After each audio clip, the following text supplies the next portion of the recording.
룻기 구약성경입니다. 룻기 1장 전장을 교독하겠습니다. 제가 먼저 읽겠습니다. 사사들이 이스라엘을 다스리던 시대에 가뭄이 든 일이 있었습니다. 그때에 엘리멜렉이라는 사람이 아내와 두 아들을 데리고 유다 땅 베들레헴을 떠나 모압 지방으로 갔습니다. 그의 아내의 이름은 나오미고 두 아들의 이름은 말론과 기론이었습니다.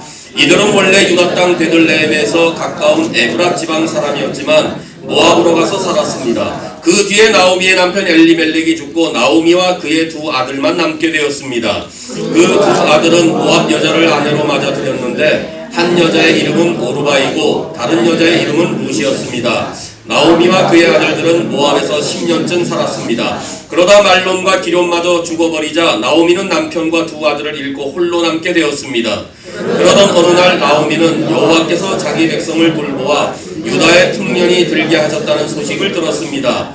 그래서 모압을 떠나 고향으로 돌아갈 준비를 했습니다. 나오미의 두 며느리도 함께 떠날 준비를 했습니다. 그들은 살던 곳을 떠나 유다 땅으로 가려고 길을 나섰습니다. 나오미가 두 며느리에게 말했습니다. 너희는 각자 너희 어머니의 집으로 돌아가거라. 너희가 나와 죽은 내 아들을 잘 보살펴 주었으니 여호와께서 너희를 잘 돌보아 주시기를 바란다. 또 여호와께서 너희에게 새 남편과 새 가정을 주시기를 바란다. 이 말을 한 뒤 나오미가 작별을 하기 위해 며느리들에게 입을 맞추자 두 며느리는 큰 소리로 울었습니다. 며느리들이 나오미에게 말했습니다. 아닙니다. 우리도 어머니와 함께 어머니의 나라로 가겠습니다. 그러자 나오미가 말했습니다. 내 딸들아 너희 집으로 돌아가거라. 왜 나를 따라가려고 하느냐? 내가 아들을 더 낳아 너희에게 새 남편을 줄 수 있는 것도 아니지 않느냐?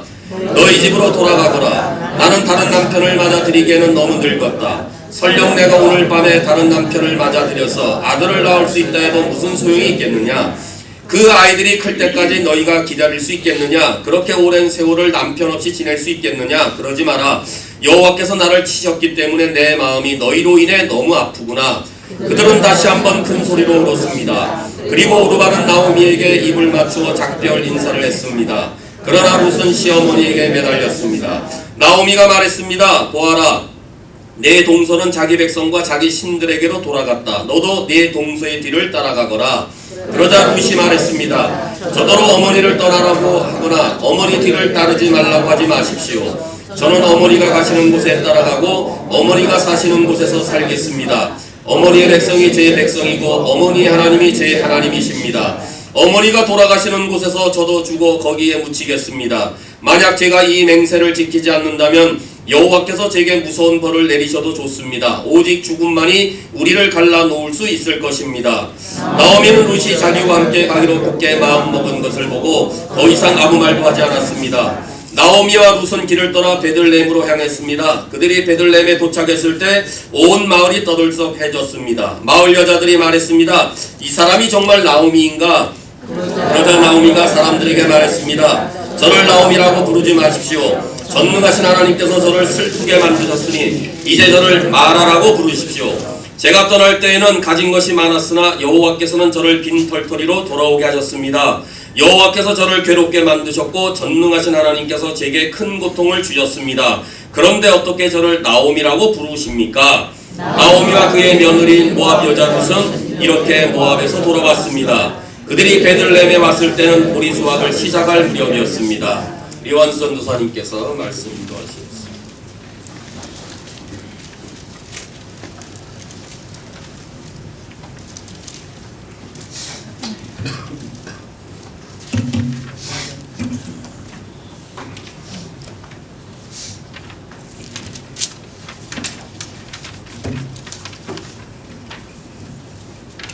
다시 한번 기도드리겠습니다. 가치없는 인생을 우리 하나님께서 하나님의 은혜로 택하여 주시고 부정한 입술로 하나님의 거룩하신 말씀을 전하게 하여 주신 하나님의 놀라운 은혜를 다시 한번 감사를 드립니다. 오늘 이 말씀을 통하여서 하나님만이 존귀함을 받는 시간 되게 하여 주시옵시고 하나님만이 높임을 받는 이 시간 되게 하여 주옵소서. 예수 그리스도의 이름으로 기도합니다. 아멘. 우리가 이 땅에서 살면서 죽으려고 사는 사람은 아마 아무도 없을 것입니다. 하지만 삶에서 우리가 원하지 않는 일들로 인해 우리의 삶은 괴롭기도 합니다. 그래서 우리는 나름대로 우리가 살기 위해 몸부림을 칩니다. 계획을 세우고 그래서 나름대로 열심히 삶을 살고 있을 때 큰 어려움이 닥치게 되면 하나님이 어디 계시며 우리의 고통을 알고는 있으신지 의문하며 살 때가 있습니다. 과연 하나님은 우리가 당하는 고통을 알고나 계실까? 라고 의문을 합니다. 그래서 그 결과로 어떤 이들은 성령으로 시작하였다가 육적인 삶으로 끝을 내고 어떤 사람은 끝까지 믿음을 지키며 살아가는 분들도 있습니다. 오늘 저는 이러한 현실적인 삶의 문제 속에 직면하고 있는 우리와 성전이 갖고 평범한 4명의 주요 인물을 한 분 한 분 소개하면서 이들의 삶 속에 나타난 하나님의 섭리를 보기를 원합니다. 또한 하나님의 구원의 역사가 지금 나의 삶의 고통과 어려움이 무슨 연관이 있는지를 다시 한번 보기를 원합니다. 우선 룻이 살았을 때의 당시 배경을 살펴보기를 원합니다. 1절을 보시면 사사들이 이스라엘을 다스리던 시대라고 시작하고 있습니다. 사사시대는 예수님이 태어나시기 전 약 1200년에서 1020 BC입니다. 이 시대는 여호수아의 죽음에서부터 사울이 이스라엘의 왕에 오르기까지의 시대라고 보시면 됩니다. 사사라는 뜻은 재판장이라는 뜻입니다. 이스라엘의 왕이 있기 전에 하나님은 사사들을 세워서 하나님의 말씀으로 다스리신 이스라엘의 역사입니다. 사사시대는 이스라엘 역사 중에서 가장 어둡고 악하며 반항적이고 완강하고 부패하고 자기 소견에 오른 대로 행하였던 이기적인 시대였습니다. 오늘 우리가 사는 이 시대와 다를 바가 없었던 죄악이 관영하였던 시대라고 볼 수 있습니다. 그 결과로 한 시대 한 시대로 지나가면서 그 죄와 악은 더 끔찍하여지고 부패되어 가고 있었으며 경건의 모습은 있지만 경건의 능력이 없는 시대로 전락하고 있었을 때 롯은 마치 고귀한 한 줄기의 빛처럼 나타나고 있습니다. 영적인 타락이 곧 경제적인 타락으로 이어지는 것을 보실 수 있습니다. 1절 중반절에 보시면 가뭄 이래 들었다고 말씀하고 있습니다. 룻기에서 정확하게 왜 가뭄이 들었다고 상세하게 기록하고 있지는 않지만 주로 이스라엘 백성이 하나님의 말씀을 불순종할 때 하나님의 심판과 연관되어 있는 것을 봅니다.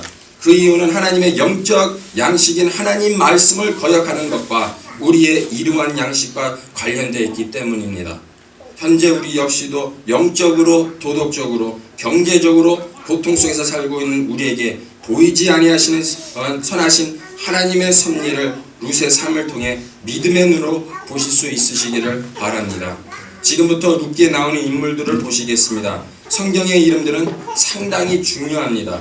저자가 우리에게 메시지를 주고자 쓴 이름입니다.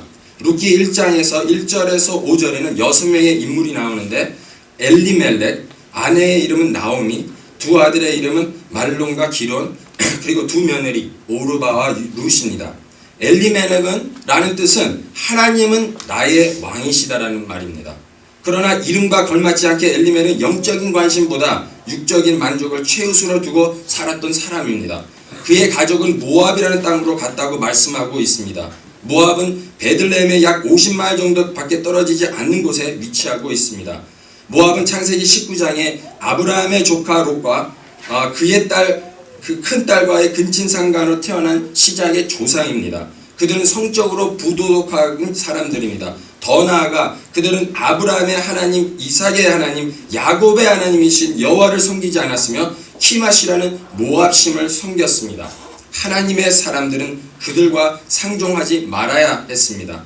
아비멜렉은 세상의 잠시 고통보다 세상 낙을 더 누리는 것을 최우선을 두었습니다. 엘리멜렉이 베들레헴을 떠나 모압으로 갔다는 말은 교회를 떠났다는 것이고 하나님의 백성들과 함께 예배를 버렸다는 것이고 기도와 교제들을 버렸다는 말씀입니다. 엘리멜렉은 그의 아내가 베들레헴에서 알고 지냈던 하나님의 사랑과의 교제가 끊어지게 한 것이며 그의 아들마저도 하나님을 사랑하는 사람들과 만나게 할 수 있는 기회들을 놓치게 했다는 것입니다. 경제적인 부담감을 가지고 살아가야 하는 엘리멜렉은 굶지 않기 위해 그와 그의 가정은 모압 땅으로 가게 되었습니다. 하지만 죽지 않기 위해 모압 땅으로 간 엘리멜렉은 3절에 어떻게 되었습니까? 엘리멜렉은 그만 죽게 되었다고 말씀하고 있습니다. 이 의미가 무엇입니까? 사는 것과 죽는 것은 우리 손에 달려있지 않다는 것입니다. 살고 죽는 것은 선하시고 세상 만물을 주관하시는 하나님의 손에 달려 있습니다. 우리는 엘리멜렉이 왜 죽었는지, 어떻게 죽었는지 성경은 아무 말도 하지 않지만 아마도 그의 아들들의 이름을 보아 병들어 죽지 않았나 생각이 됩니다. 그 이유는 말론의 뜻은 병들었다는 뜻이고 기론의 뜻은 죽었다는 뜻입니다. 이것이 우리의 삶이 아닌가 싶습니다. 생각지도 않게 갑자기 찾아오는 슬픔과 고통과 죽음 말입니다. 우리는 이런 상황을 향해 하나님 왜 이런 일이 나한테 일어난 것입니까? 라고 하나님께 반문하지 않습니까? 하지만 하나님은 아무 말도 하지 않고 침묵하고 계시는 것을 우리는 경험합니다. 이런 어려움을 당한 분들에게 뭐라고 말씀드리겠습니까? 우리는 이런 상황 속에서 답을 알기를 원합니다. 우리는 모든 것을 알기를 원합니다. 그러나 성경은 모든 비밀은 하나님께 속하였다고 말씀하고 있습니다. 우리는 하나님의 깊은 뜻을 알 수가 없습니다. 우리는 다만 부분적으로 알고 부분적으로 알 뿐입니다. 이런 상황에서 성경은 우리에게 믿음의 주요 온전케 하신 예수님을 바라보라고만 말씀하고 있습니다. 또 다른 인물은 엘리멜렉의 아내인 나오미입니다. 나오미는 엘리멜렉이 죽은 후 아내인 나오미와 두 자녀들을 남겨두었다고 3절 후반절에 말씀하고 있습니다. 두 아들이 있다는 것은 살 소명이 조금이나마 있다는 것입니다. 그 이유는 나이 든 어머니 나오미를 부양할 수 있기 때문입니다. 그런데 아버지가 죽은 뒤 두 아들은 모압 여자와 결혼하게 됩니다. 성경을 보면 모압 사람들과 13대 10 generation 동안은 상종하지 말아야 된다고 율법에 기록하고 있습니다. 그 이유는 모압 사람들은 이방 사람들이며 거룩한 백성들이 아니기 때문에 거룩하신 하나님을 예배하는 사람과 함께 있을 수 없기 때문입니다. 그들은 키밋이라는 신을 섬겼던 민족이었기 때문입니다. 엘리멜렉의 선택이 두 아들에게 남겨줬던 것은 모압 여자와 결혼한 사건밖에 없습니다. 이것은 정말 중요합니다. 우리가 어디서 어떻게 사람들과 생활하고 사는 것은 우리의 자녀들에게 큰 영향을 끼치게 된다는 것입니다. 말론과 기론은 모압 여인과 결혼합니다. 한 모압 여인의 이름은 오르바이고 한 여인은 루시입니다. 그들은 모압 땅에서 약 10년을 살았다고 4절에 말씀하고 있습니다. 이 가정에 또 무슨 청천벽력 같은 일들을 당합니다. 이스라엘 백성들에게 있어서 자손들은 중요합니다. 그런데 이 둘 아들이 자녀들 없이 죽었습니다. 죽지 않고 살기 위해 떠났던 아버지뿐만 아니라 두 아들마저도 잃어버리게 되었습니다. 그것도 낯선 모압 땅에서 말입니다. 모든 것을 잃어버린 나오미는 하나님을 모르는 이방 나라 모압 땅에 홀로 외로이 남게 되었습니다. 어느 누구도 의지할 사람도 없었으며 기도해줄 믿음의 식구들도 없었고 옆에서 심적으로 도와줄 사람도 없었습니다. 나오미의 삶은 고통 속에서 살고 있었으며 나을 수 없는 상처와 잊을 수 없는 괴로움을 경험하고 있었습니다. 그때 나오미는 베들레헴에 풍년이 들게 하셨다는 소식을 듣고 베들레헴에 다시 돌아가기로 결정합니다. 도착하자 19절에 나오미와 룻이 베들레헴에 도착하자 온 마을이 떠들썩했다고 말씀하고 있습니다. 반가웠을 겁니다. 그런데 약 10년 전에 보았던 나오미 같지는 않았나 봅니다. 그래서 19절에 마을 여자들이 이 사람이 정말 나오미인가? 라며 말하는 것입니다. 나오미의 뜻은 즐거움이라는 뜻이 혹은 또 달달하는 뜻을 가지고 있습니다. 그런데 마음에 있는 것이 얼굴에 나온다고 성경은 가르치고 있습니다. 나오미가 모압 땅에 가기 전에는 참 행복했었습니다. 그러나 모압 땅에 사랑하는 남편과 두 아들을 잃고 경제적으로 어려움을 겪은 뒤 찾아온 것은 더 이상의 즐거움과 기쁨이 아니라 이제는 20절의 하반절에 마라로 변했습니다. 마라란 쓰다라는 의미를 가지고 있습니다. 나오미는 하나님이 축복하신 베들레헴으로 돌아왔지만 여전히 그는 선하신 하나님의 섭리를 깨닫지 못하고 있습니다. 그렇다면 두 며느리에 대해서 보겠습니다. 먼저 오르바를 보겠습니다. 7절에 나오미와 두 며느리는 유대 땅으로 향하게 됩니다. 가던 중 나오미는 두 며느리에게 다시 자신의 고향 땅에 돌아가라고 재촉하고 있습니다. 나오미가 줄 수 있는 것이 없었습니다. 그래서 고향으로 가라고 했습니다. 나는 궁핍하다. 남편을 줄 수도 없고 아이도 줄 수도 없으니 미래의 소망도 돈도 없으니 고향으로 돌아가라. 지금까지 내 옆에서 잘해주셔서 고맙다.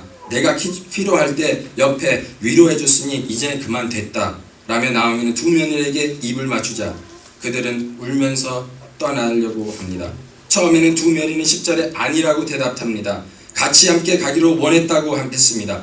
이 시대는 요즘같이 커리어 우먼으로 남자들 없이 혼자 살 수 있는 시대가 아니었습니다. 그래서 남자가 필요했습니다.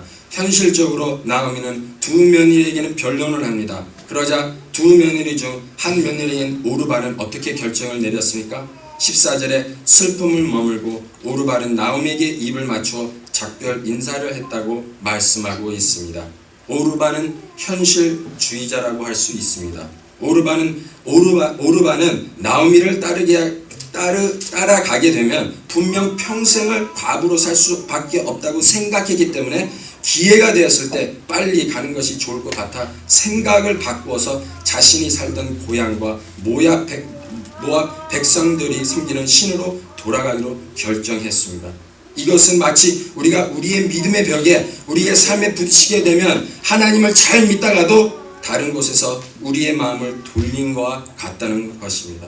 오르바는 보통 사람이 하는 선택을 했지만 룻은 비범한 선택을 합니다. 16절에 지금까지 아무 말도 하지 않던 있었던 룻이 말합니다. 그런데 그의 입에서 나온 고백이 무엇입니까? 그러자 룻이 말했습니다. 저더러 어머니를 떠나라고 하거나 어머니의 뒤를 따르지 말라고 하지 마십시오. 저는 어머니가 가시는 곳에서 따라가고 어머니가 사시는 곳에서 살겠습니다. 어머님의 백성이 제 백성이고 어머님의 하나님이 제 하나님이십니다. 라고 고백하고 있습니다. 이 말씀은 하나님이 이스라엘의 하나님이 되시겠으며 하나님의 인자와 사랑으로 끝까지 사랑할 것이라는 하나님께서 이스라엘의 백성에게 향하신 말씀이었습니다. 하나님은 언약을 만드시기도 하지만 언약을 성취하시고 이루시는 분이십니다. 이 말씀은 모압 여인 룻이 여호와가 세상을 주관하시고 창조하시고 하나님이라고 고백할 수 있었던 것은 그 마음에 이미 하나님께서 일하고 계셨기 때문입니다. 그 어느 누구도 성령님이 우리 가운데서 역사하지 않고서는 결코 하나님을 주님으로 고백할 수 없기 때문입니다. 저희들이 부모님을 선택할 수 없었듯이 우리도 하나님을 선택할 수 없습니다. 하나님이 우리를 먼저 선택하여 주시고 우리의 이름을 부르시고 자녀로 삼으셨기 때문에 우리가 자녀가 된 것처럼 모압 여인임에도 불구하고 룻을 하나님은 선택했다는 것입니다. 그래서 고백할 수 있는 것은 하나님은 세상을 창조하셨을 때 무에서 유를 창조하셨지만 하나님은 타락하고 고집이 세고 자기 자신밖에 모르고 우리의 소견에 옳은 대로 살아가는 무지막한 인간들을 인자하시고 선하시고 풍성하신 하나님의 은혜로 우리가 하나님과 죄인 것은 이것은 새로운 피조물이라는 것입니다. 이것은 곧 기적 중에 기적이요 이것은 하나님의 능력 중에 능력이라는 것입니다. 이 능력의 고백은 입에서 고백한 것으로 끝나지 않습니다. 이 기적의 고백은 행동에까지 큰 영향이 미칠 뿐만이 아니라 나를 완전히 변화시키는 하나님의 능력이라는 것입니다. 혹시 우리들 가운데 하나님을 모르시는 분이 계신다면 소망을 잃지 않기를 바랍니다. 또한 우리 자신을 보고 변하지 않는 나의 모습에 한숨만 난다고 절망하지 않으시기를 바랍니다. 아무 소망이 없어 보인 것 같고 절대로 우리의 생각으로 될 수 없다고 생각하는 사람들은 하나님은 바꾸시고 고치시고 하나님의 백성으로 삼을 수 있으시니 전능의 하나님을 끈질기게 기도하시고 계속적으로 말씀을 전할 수 있으시기를 바랍니다. 룻에게 일어난 놀라운 하나님의 능력이 우리와 우리 사랑하는 사람들에게도 놀라운 하나님의 구원의 역사가 일어날 수 있기를 바랍니다. 성경은 우리를 위한 것입니다. 모든 우리 삶에 연관이 되어 있지만 궁극적으로 모든 성경은 예수님의 이야기입니다. 예수님이 주인이십니다. 성경은 예수님을 자랑하는 것입니다. 우리의 이야기가 아닙니다. 예수님의 이야기입니다. 하나님이 죄인들을 구원하시기 위한 구원 역사의 이야기입니다. 아담과 이브가 죄로 인해 죽은 이후로 죄로 우린 고통과 절망과 쓴 것과 아픔과 질병과 죽음을 경험하는 것인데 이것을 해결할 다른 방법이 없습니다. 오직 죄로 인해 경험되어지는 모든 것은 예수님의 고통, 곧 그의 죽으심이 있어야 하며 마지막 원수인 죽음을 이기기 위해 죽으신 후 부활하셔야만 되는 것이었습니다. 그래서 이런 고통과 회복은 성경 전체에서 예수님의 고통과 저주를 담당하실 것이 예표를 것이고, 회복과 축복은 예수님이 십자가에서 죽으신 후 3일 만에 부활하셔서 모든 죄와 악한 것과 사단과 죽음의 권세를 이길 것이라는 예언의 말씀들입니다. 그래서 우리도 힘들고 어려운 세상을 살아가도 소망이 있는 것은 오늘 22절을 하반절을 보시면 그들은 나오미와 룻은 베들레헴에 왔을 때는 보리 수확을 시작할 무렵이었다고 말씀하고 있습니다. 보리 수확을 시작할 무렵이라는 것은 소망이 있습니다. 소망이 없으면 사람들은 죽습니다. 소망이 우리가 가지고 있기 때문에 오늘 한 날도 살 수 있는 것입니다. 수확이 시작되었다는 것은 곧 가뭄이 끝났다는 말입니다. 선하시고 인자하시며 사랑과 은혜가 무궁하신 하나님의 보이지 않는 손길이 임했다는 사실입니다. 이스라엘의 큰 축복이 임하게 된 것입니다. 자, 결론을 보시겠습니다. 우리는 여기서 하나님의 섭리를 배울 수 있습니다. 하나님 우리 인간의 역사 속에서 역사하십니다. 하나님 세상 만물을 창조하신 후 사람들의 관심과 삶을 그냥 내버려 두지 않으셨습니다. 하나님은 모든 창조물과 사람들을 만드신 후에도 우리와 우리 삶에 개입하시는 임마누엘의 하나님이십니다. 우리가 보이지 않는 하나님의 섭리를 이해하지 않고 믿는다면 이 세상에 당한 우리의 모든 고충을 이해할 수 없습니다. 하나님의 섭리란 하나님이 모든 역사를 주관하실 뿐만 아니라 우리의 지극히 평범한 모든 삶에서도 일하고 계신다는 것입니다. 우리 오늘 함께 읽은 엘리멜렉, 나오미와 룻과 같이 말입니다. 그들은 저희들 같이 평범한 사람들이었습니다. 하나님 이런 평범한 사람들 속에서 하나님의 보이지 아니하신 손길들을 보여주고 있는 것입니다. 이것이 하나님의 섭리라 말할 수 있습니다. 또한 섭리를 더 자세하게 설명하자면 하나님의 주권과 하나님의 좋으신 성품을 함께 이해해야지 성경의 하나님을 바로 알 수 있습니다. 주권자란 하나님이 가진 최고의 권위를 말합니다. 최고의 권위자란 다스리시고 주관한다는 말입니다. 다시 말해서 하나님은 사탄보다도 인생들보다도 땅에 있는 모든 가축과 물에 있는 고기보다도 죽음과 천국과 또한 우리보다도 크신 분이라는 것입니다. 그래서 전도서에서 우리의 제비 뽑는 것도 하나님께 속했다라고 말씀하고 있습니다. 우리가 생각하는 사소한 일에서부터 우리의 결혼, 직장, 학교, 경제적, 정치적인 모든 것들이 다 하나님의 주권 아래 있는 것입니다. 또한 하나님은 좋으신 분이십니다. 하나님은 사랑입니다. 하나님은 오래 참고 계십니다. 하나님은 자비로우십니다. 하나님은 은혜로우십니다. 하나님은 온유하십니다. 하나님은 신실하십니다. 하나님은 이스라엘 백성들이 출애굽기에 광야 생활할 때 나는 여호와다. 여호와는 자비롭고 은혜로운 하나님이다. 나는 그리 쉽게 노하지 않으며 사랑과 진실이 큰 하나님이다. 하나님은 좋으신 하나님입니다. 우리 하나님은 좋으신 하나님이십니다. 하나님의 섭리를 이해하기 위해서는 하나님은 좋으신 분이시며 모든 삶의 주관자라는 하나님의 성분을 함께 같이 이해할 때 성경에 말씀하신 하나님이라는 것입니다. 어느 한쪽 진리에만 고집한다면 성경의 하나님을 바로 볼 수가 없으며 아주 위험한 결과를 낳게 됩니다. 만약 하나님의 주권만 보고 좋으신 하나님을 보지 못한다면 하나님은 참으로 악하고 공정하지 못하고 무서운 하나님으로 이해할 것입니다. 하지만 성경은 하나님은 화도 내시고 슬퍼하고 아파도 하시고 괴로워하시고 우신다고 말씀하고 있습니다. 이 말은 무슨 말씀이냐? 하나님도 이 말씀 세상에 나는 모든 것들은 불순종한 결과지 하나님의 뜻이 아니라는 것입니다. 하나님은 좋으신 하나님입니다. 그렇다면 하나님의 좋으신 성품과 주권을 어떻게 알 수 있습니까? 우리는 요셉의 이야기를 잘 알고 있습니다.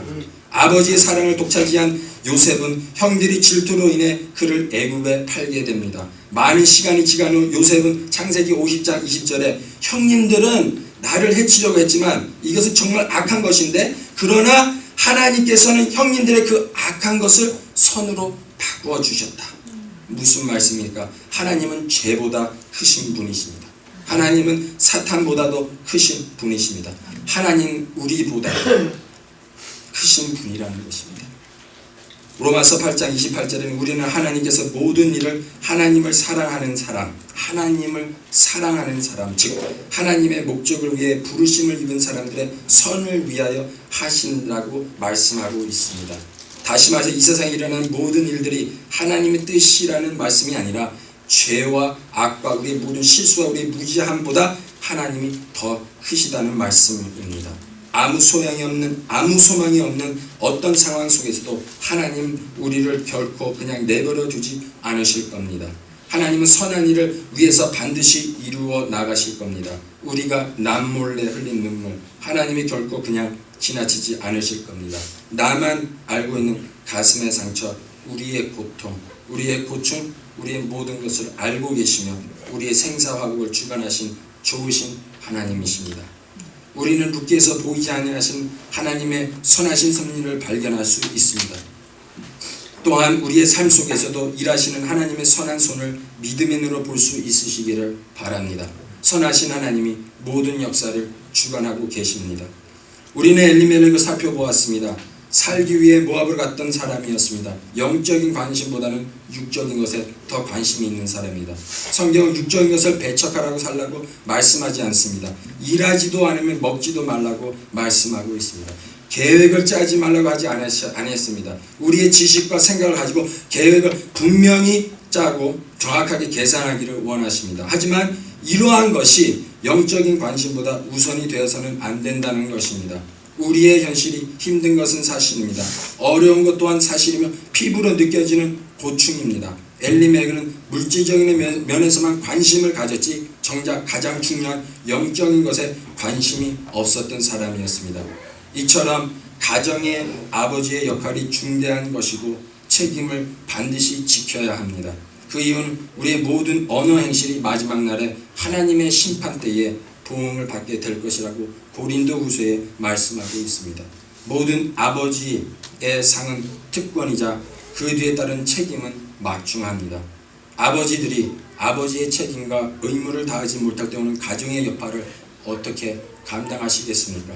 저는 한 가지 꿈이 있는데, 다른 남성들은 몰라도 우리 신실한 교회 남성들은 가정의 머리로서 책임과 의무를 다하여 하나님의 심판대에 서게 될 때 칭찬받는 아버지가 되기를 소원합니다.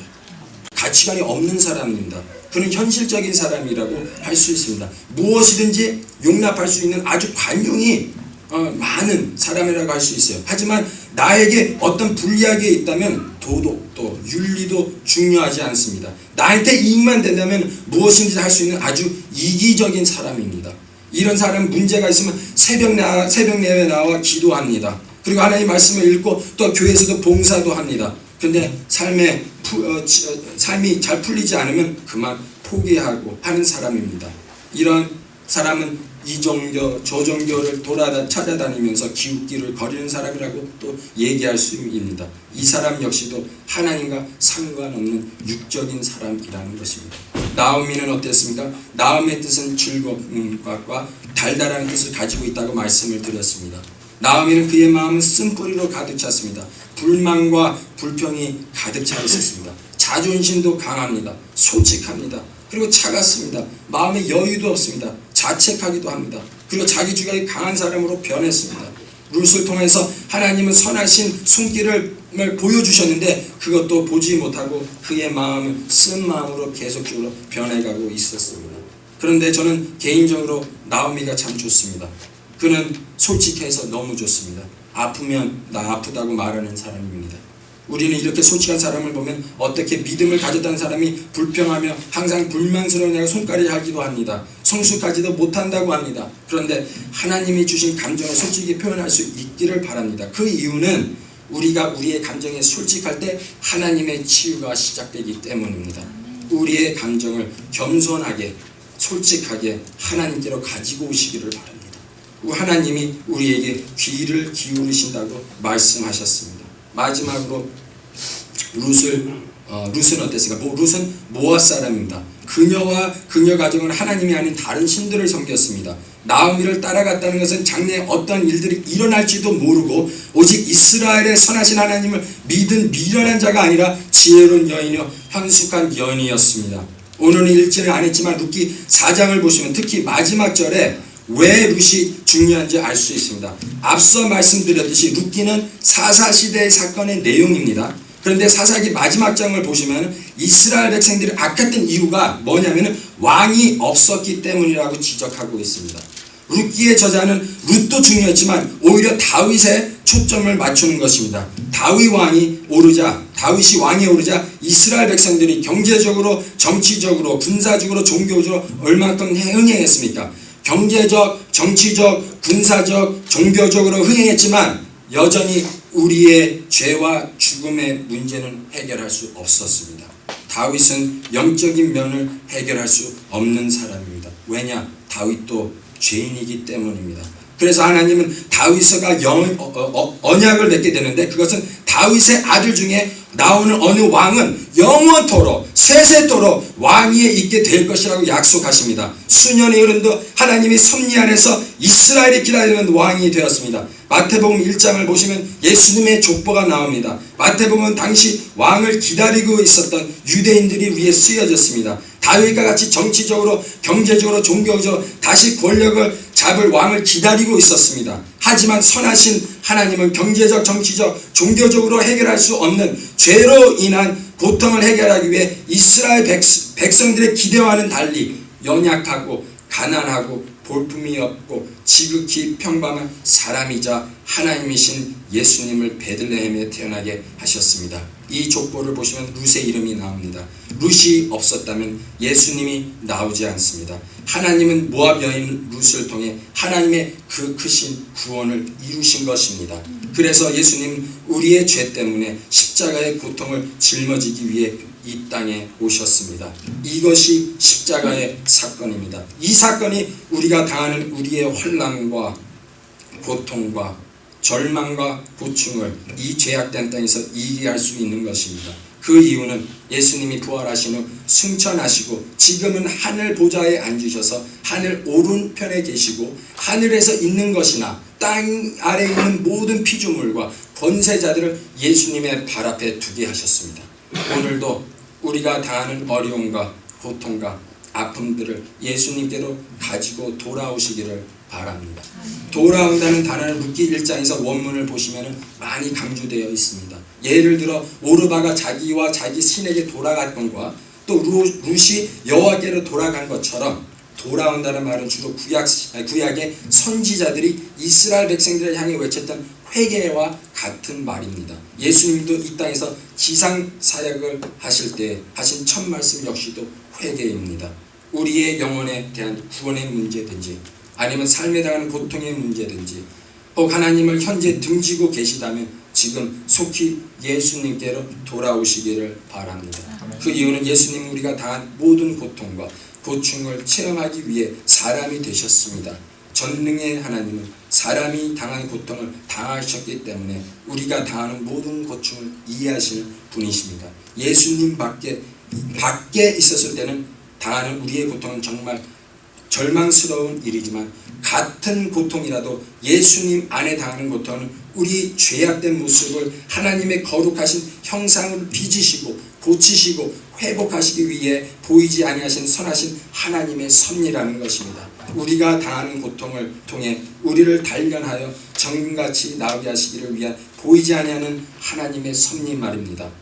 신실한 교회 모든 믿음의 식구들은 엘리멜렉과 오르바 나오미처럼 믿음 없는 사람이 아니라 우리의 믿음의 선배와 룻과 같이 믿음의 눈으로 이 세상에서 당하는 모든 환난과 핍박과 고통 가운데서도 믿음의 주역 온전케 하시는 예수님만 바라보며 살 수 있기를 바랍니다. 다 같이 기도드리겠습니다.